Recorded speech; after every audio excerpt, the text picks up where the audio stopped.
Hello, everyone. Welcome to our conversation for today. Thank you, everyone, for your patience as we tried to figure out the technical difficulties that held us back from conducting this as a live broadcast. Apologies if we messed with anyone's schedules who had rearranged meetings to tune in live. Hopefully, the productiveness of this conversation will make up for that delay. If there's anything we learned from this pandemic, it is to be flexible and adapt, and that folks who have a history of being involved with the military may be well accustomed to that. So thank you, everyone. I am pleased to open this event. I'll start by introducing myself, and then I will let our guest speaker introduce himself as well.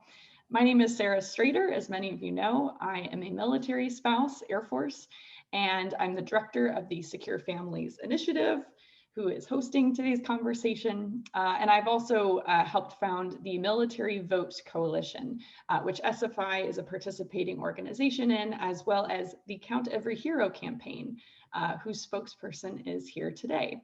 I'm pleased to introduce retired Admiral Steve Abbot, who I will be referring to as Steve for the rest of the conversation. Steve, would you like to introduce yourself?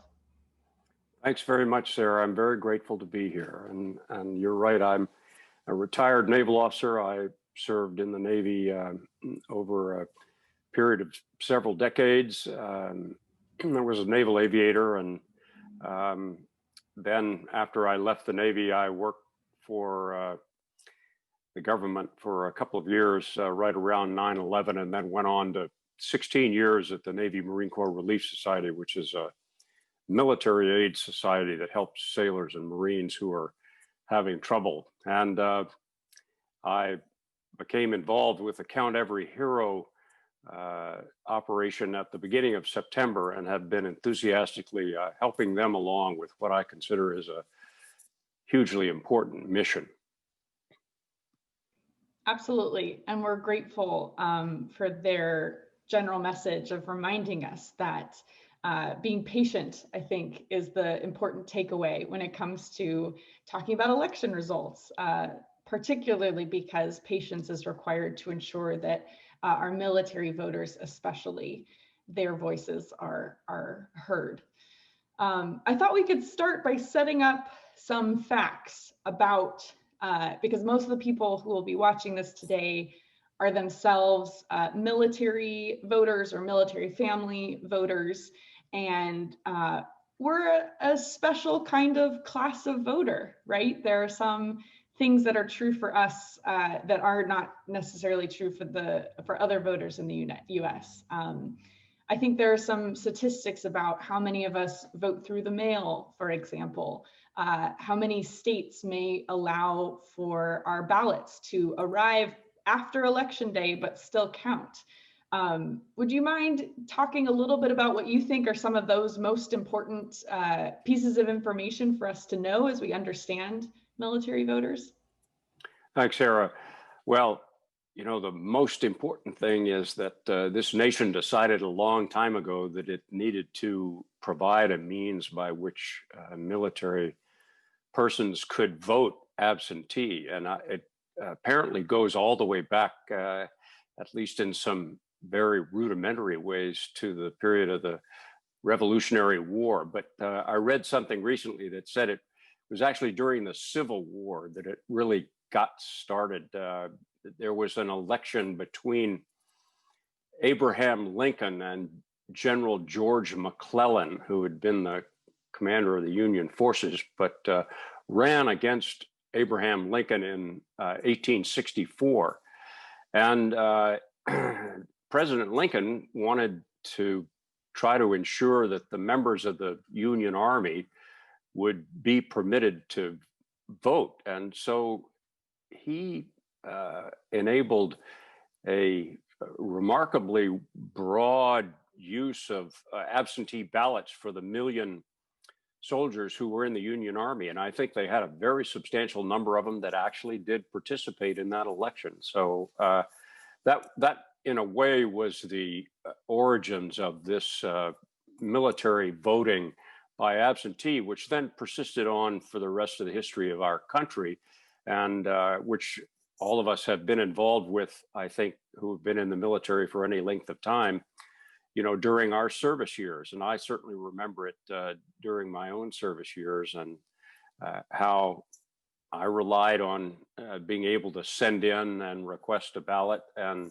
be sent one, usually with a couple of red stripes on it. And I would fill it out and send it in. And I really felt empowered, to be able to do that. So, that's my broad recollection of the evolution of military voting. And it's been underpinned, as you know better than I, in recent years by some legislation that solidified the processes for overseas voting for military members, and also just U.S. citizens who happen to be living overseas. And I think we've made great progress. For instance, I think it's been since 2009 or so that the states were required to get those ballots on their way at least 45 days prior to the election, which is sounds like a huge amount, but when you are sending them to military people who are stationed literally all over the world, you need that time for the ballots to get there and for them to be completed and sent back. And I think the system, frankly, works pretty well. Yes, the MOVE Act is, I think, the legislation in 2009 that made that change, which is great. And the Military Vote Coalition, really focused on monitoring that 45-day deadline, because this year, especially with there being pockets of the world where mail has seen some delivery delays, ensuring that we can maximize the opportunity for folks, no matter where they're living, to get their ballots. Also, I think the MOVE Act is the piece of legislation that allowed military and overseas voters to receive their blank ballot by electronically if they wanted to cut down at least on half of the turnaround time. So yeah, we're really proud and impressed by the progress that's been made, and will of course continue to push forward moving on. But I think one thing that I know I was new to learn this year is that 29 states and the District of Columbia have special allowances for what we'll use the term UOCAVA voter, right, which is absentee military or overseas citizens, to turn in their ballots, to send it back by the mail, have it postmarked by election day. But even if it arrives between, I want to say the deadlines vary between 3 and 20 days after election day, that those are still valid ballots, that they can still get counted toward the official kind of election results. And I know that was new information for me. I don't know if that's something you knew before or not, but. Sarah, I certainly knew that the way our Constitution is written and the way we operate as a federal republic, that voting in, most of its details is left to the states. So the Constitution has some wording about voting, but it mostly leaves to the states to decide what the specific rules are, including timing for ballots and the hours of polling places and so forth. You've seen a lot in the news recently about how some of that's being at least altered to try to deal with the COVID situation. And so we end up with what in some ways is a patchwork of different rules and different timelines depending on the individual state. And that's why, as you pointed out, the time after the actual voting day, November 3rd, that absentee ballots can be voted, can be counted, varies greatly in it. And then not all states permit that. But the Count Every Hero effort, in addition to work trying to help ensure that all servicemen and women are able to receive and return their ballots in time, is also focused on wanting to ensure that the ballots are properly handled, and that no decision is taken on the election until after these absentee ballots from military members are counted. And we know that this year particularly, that's an important thing to emphasize, that these ballots ought to be counted, because these are the men and women who are serving us, and they have a right to have their vote count. And the other is, we know from recent history that even federal elections can be close. And we're talking about a very substantial number of ballots from absentee military voters. My recollection is that there are like 1.25 million active duty people at any given time, and you're hoping that a substantial percentage of them can participate in the voting process. I think we know that even as hard as the Department of Defense does try to get the word out and get the ballots out and, you know, make it easy for that to happen, military members don't vote at as high a percentage as their similar cohorts in the civilian community. So there's still room to grow. If the civilian community is voting, say, 50% of the eligibles, the military is down closer to a quarter, maybe a little better than that. And so we'd like to try to promote that. And then Count Every Hero wants to ensure that those votes get in and get counted at the back end. So we kind of think about the voting process as a front end and a back end. Absolutely. Well, and our work will be cut out for us until it is 100% voter participation, which would of course be ideal. And your point about voter participation rates, we found, I was similarly disappointed when you extend that to military spouses and military dependents, the rest of the family unit that serves alongside their service member, that our voter participation rates were lower than I would have liked to see.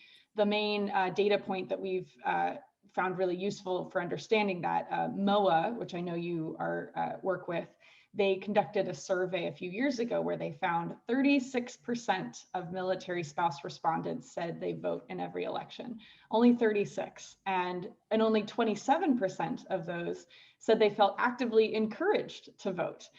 So while the DoD is able to pester, you could even say, their service members to make sure they vote, I know my husband has gotten many an email this year reminding him of that. That communication, it's harder to get to the family member. And so that's where programs like yours and ours and others are able to make up for that. I'm glad you brought up this patchwork that we have within the United States, which I think goes misunderstood sometimes. One other thing that I recently learned, at the state level, decisions are made about when and how to process ballots. So not only deadlines for when ballots can arrive and be eligible, but also how quickly they get counted. And Kate and I were doing some research, and we found that in quite a few states, including some states that folks would consider to be really integral to us understanding what especially federal election results will look like this year, don't even start the processing of absentee ballots specifically until election day, or even until polls have closed on election day. And when you combine that with the fact that processing these can require a lot of labor, you've got to remove the right envelopes and check the signatures, right? It's often done by hand rather than by machine. This is going to take a while. This is going to be quite an undertaking from all of the election officials across the country. That's exactly right. And it will mean that some states, the ones that you described that don't open absentee ballots until the day of the election or the eve of the election, it will take them a substantial amount of time. Now, there are some states, was an absentee voter in Florida for essentially all of my career.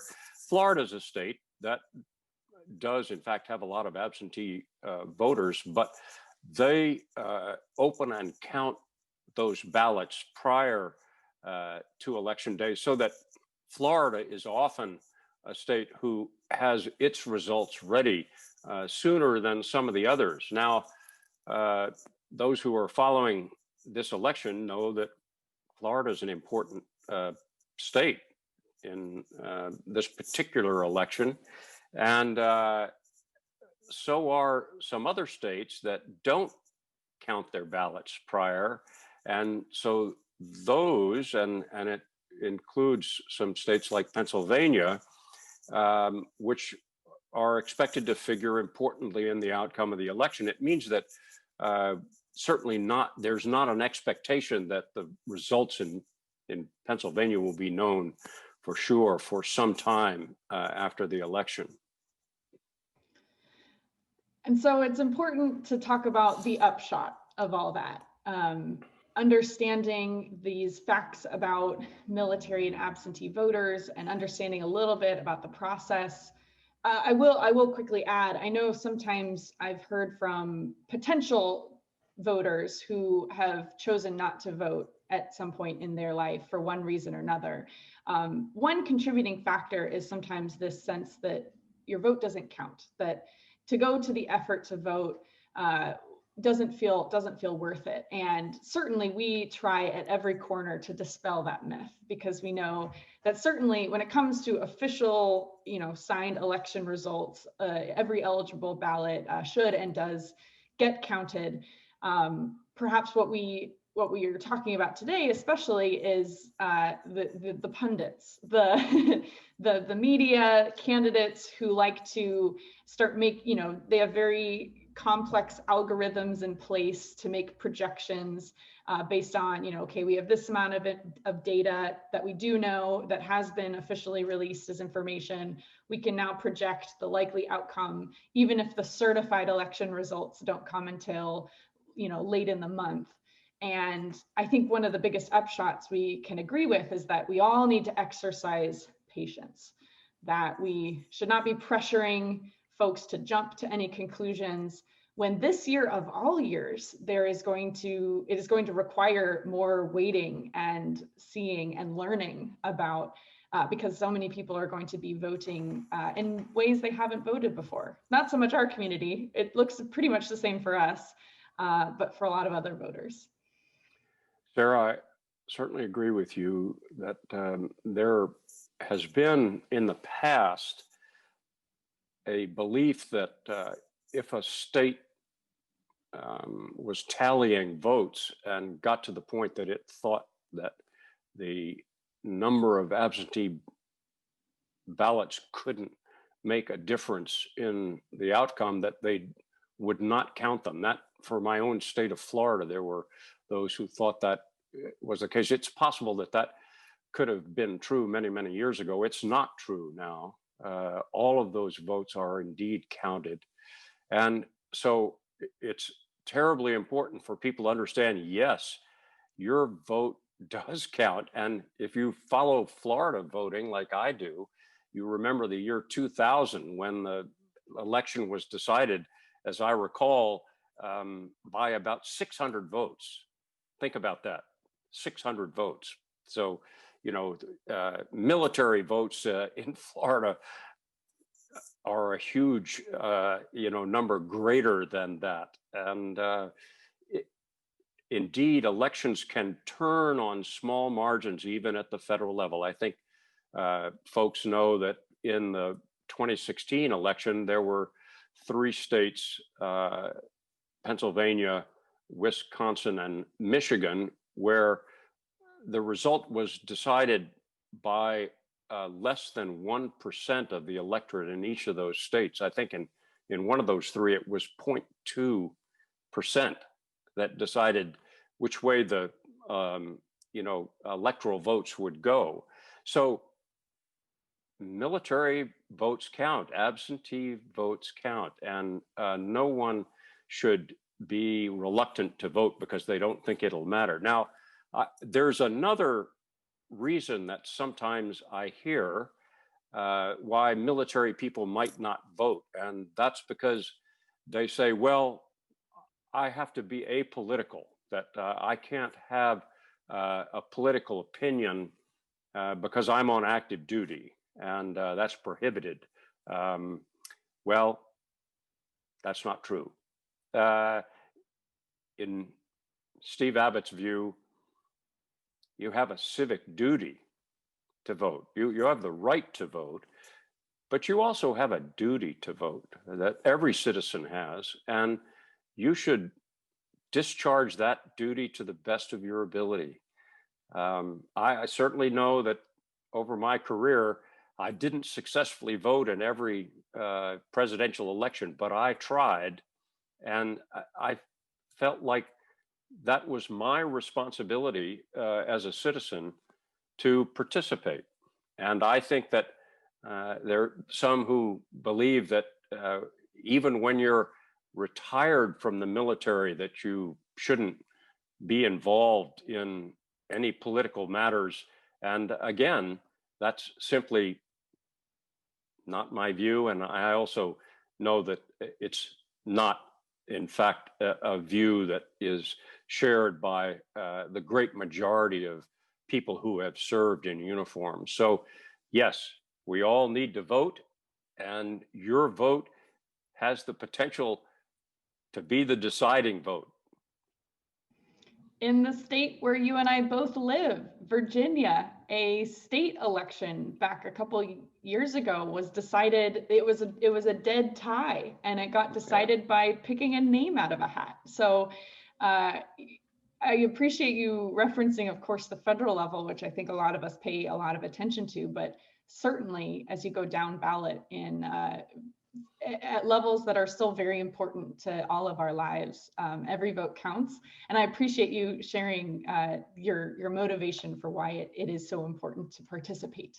I like to joke that as a military spouse, I spend a lot of my life having other people make decisions for me and my family. And this is one of the few areas where I get to weigh in on those, on choices that affect. And I think it's an extra kind of thrill to do so. Well, on the topic of filling out fulfilling our civic engagement, I was hoping I could ask how you're planning to vote, what your plan to vote is this year, if you don't mind sharing. No, not at all. I'm a resident of Virginia now, have been since I retired in the year 2000, and have voted there. And for the first time in my life, I was consistently able to vote by going to the polling station, which was just up the street in the elementary school. And I got great pleasure out of doing that, going up and getting into one of the electronic polling booths and completing that and vote on not just, as you point out, federal elections, but state and local elections as well. And both my wife and I look forward every year to doing that. And frankly, I would have done that this year, but for COVID. And so I applied for an absentee ballot from Virginia, and I have sent that in several weeks ago. So I have indeed already voted. I voted by absentee, and I have total confidence that that system works and works well, not only in Virginia, but across the country. Fantastic. Here I thought we would get a diversity of answers, but it turns out we're in basically the same boat. I also requested I'm also a Virginia voter. I requested my absentee ballot. I loved it because I got to have my laptop right next to me as I had my ballot, so I could look up those ballot initiatives we were voting on. And I will admit I still have my ballot, but that's because this Saturday, my spouse and I are both going to a drop-off location where we can put it in. So don't worry, it will it will get counted. Well, great. Thank you so much, Steve, for joining us today and sharing this important message and a little bit about your own plan. As a reminder to folks watching, please make a plan to vote if you haven't, like Steve, voted already. And if you do vote by mail and you're missing out on the civic engagement swag that you would otherwise get at a polling place, we do have vote by mail stickers that you can get on our website. I'm sure we'll post about that. Steve, do you have any closing remarks? Anything else you'd like to leave our audience with today? Thanks, Sarah. I'd just like to say thanks to you for what you and the Secure Family Initiative are doing all year for military members and their families. And thank you very much for including Count Every Hero in this discussion today. We're all pulling on the same oar together to get this ship of state into a successful completion of the election that's in front of us. Thank you very much.